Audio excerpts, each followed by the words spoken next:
Okay.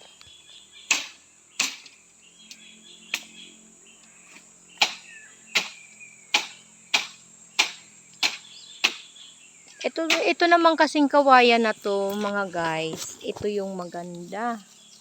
At hindi siya binubukbuk. Matibay nga naman. Pero pahirapan naman ang pagkuha. Hindi basta-basta makukuha pag hindi mo siya nilinisan muna. Pag hindi ka marunong, tsak, ang kamay mo ay sugat-sugat. Oh, yan si Jasper. Oh.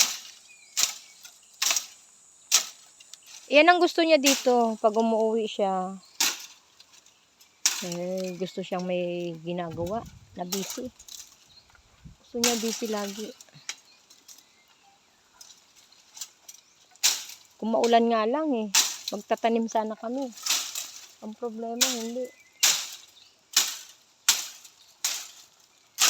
Kasi yun ang gusto niya magtanim. Dito kasi sa lupain namin na ito, malawak naman.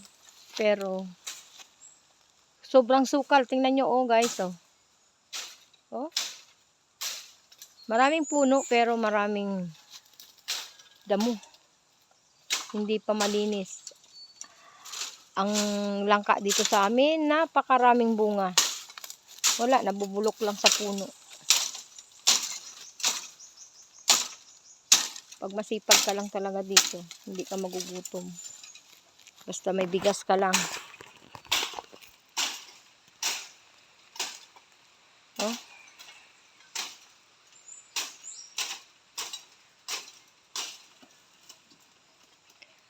Ayan ang dami pa ang dami pa niyan lilinisin mula sa puno pa lang yan. Kita pa lang yung puno. Puno pa lang. Nalinis-linis na yung puno. Pero doon pa sa taas, grabe pa. Hindi namin makuha yan pag hindi malinis. Ilan ang kukuhanin namin dito na kawayan? 6. Sige guys. Salamat. Bye.